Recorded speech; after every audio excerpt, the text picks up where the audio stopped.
Let's take a look at question number 7 of RACE-0 of the Secureum Bootcamp. And here again we have a little contract snippet and we are to look for security concerns within it. And it only has one function called dice roll, and that sounds like it would be some sort of gambling contract.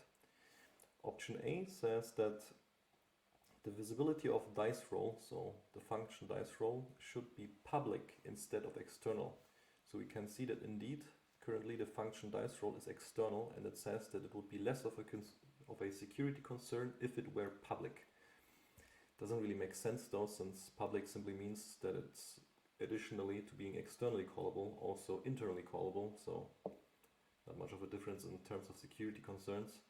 Maybe if it would say it should be internal instead of external, maybe then it would be a valid concern, but here it doesn't really matter whether it's external or not, since this function is a view function anyway, so it's read-only, it only returns, it doesn't change the state or anything, it doesn't make any external calls. So whether it is external or internal doesn't really matter that much, except maybe for gas costs or something like that. So I would argue that A isn't really true. Next we have B. The private variable secret is not really hidden from users. So as you can see here, we have a private constant secret with the value 123, which is hard-coded, and that is then later used within the dice roll function. And the intention here is obviously that 123 is not really readable by anyone, because otherwise people would be able to pre-compute the dice roll basically. The problem is that there isn't really any secrets on the Ethereum blockchain. Everything is public, it's not encrypted. Anyone can just access these kinds of constants. Especially because this is a constant value, that means that the compiler is actually going to include 123 in the bytecode itself.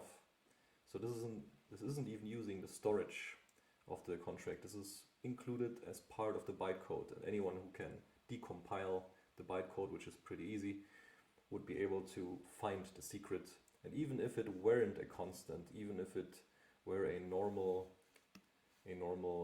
variable, a private storage variable, even then it wouldn't be secret.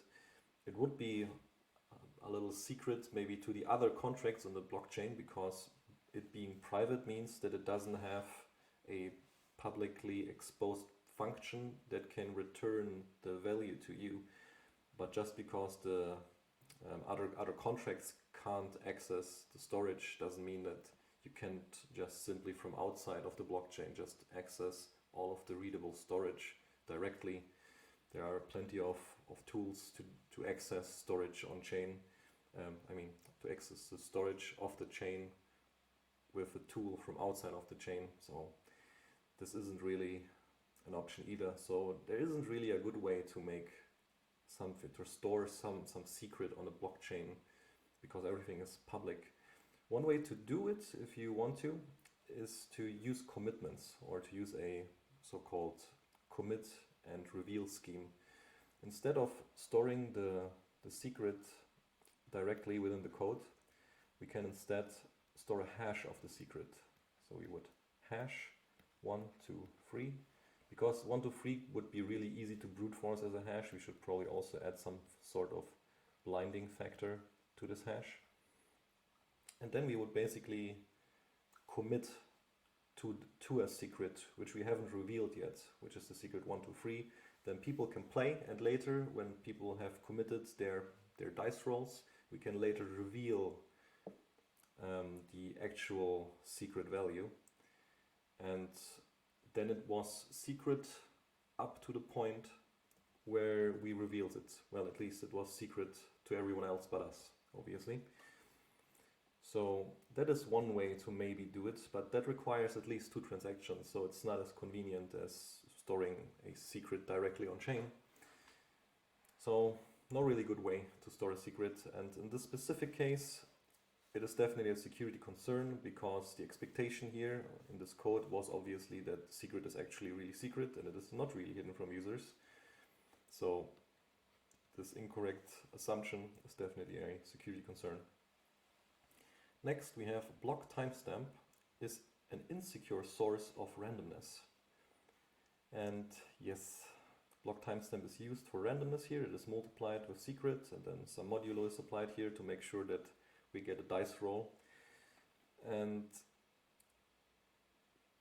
back before the merge happened, block timestamp, one of the things to know about block timestamp was that it was easily manipulatable with by the miners, basically. If someone is mining a block, they have a range of valid timestamps that they can choose from, basically, and miners could then manipulate it in a way that they would be able to win. This isn't really that much of a concern as far as I know since the merge, because now the times are, I think they're always 12 seconds, and they're kind of like hard-coded in the network, so I don't think that you can still manipulate the block timestamp. But even if you are no longer able to manipulate the timestamp, this doesn't really make it secret, because usually you are able to call such a dice roll function from the outside of the contract. So let's say we have another contract which makes a call to the gambling function, and this contract could just access the same block timestamp.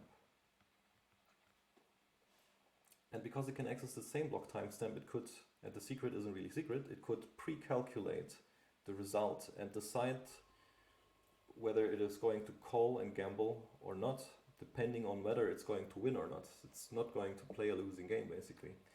So it's I guess the timestamp is a little bit random, but it is very predictably so, because everyone else also has access to the same random value before they can call the dice roll, basically.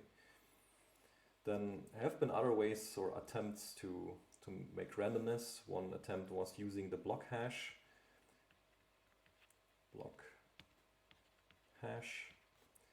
which is a function that allows you to access the 256, I think, the block hashes of the last 256 blocks that came before the current block. We can't access the block hash of the current block because the block is still being built.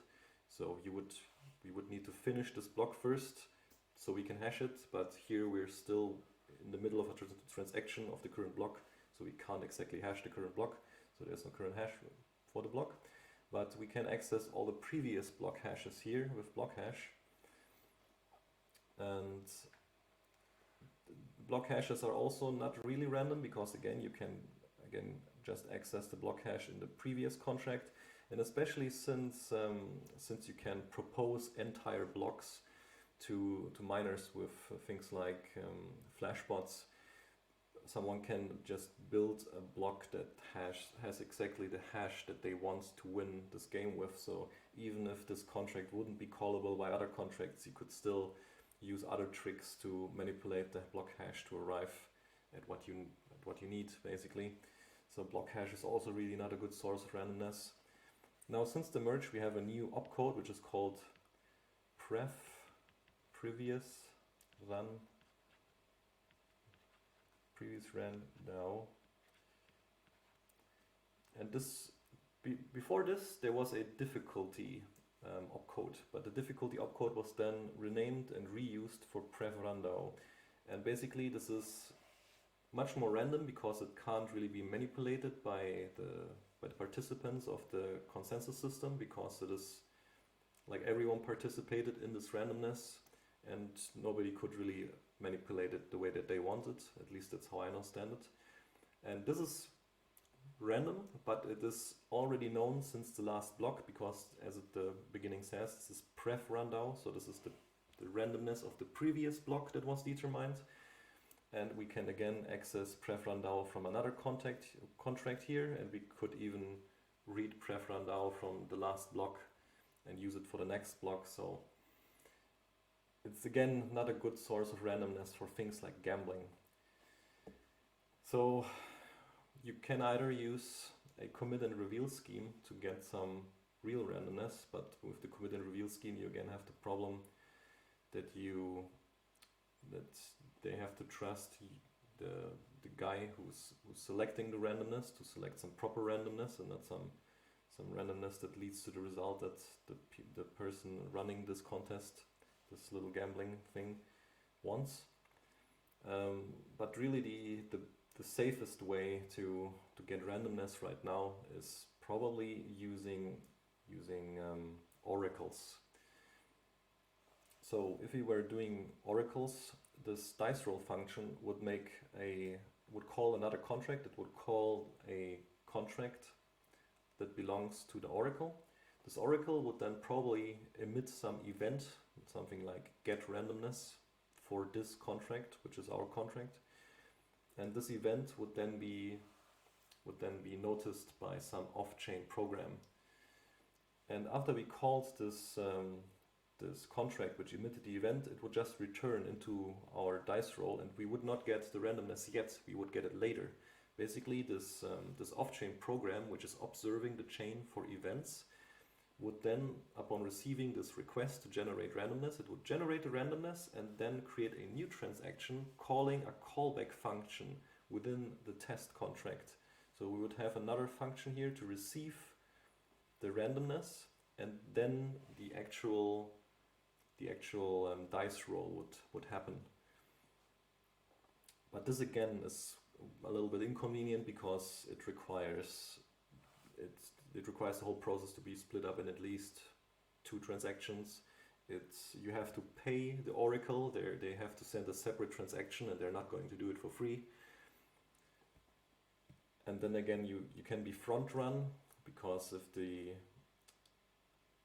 this randomness transaction is observed before it arrives in your contract, then someone has again seen the randomness beforehand, and maybe they can manipulate it and so on and play before the randomness arrives, already knowing what randomness will come.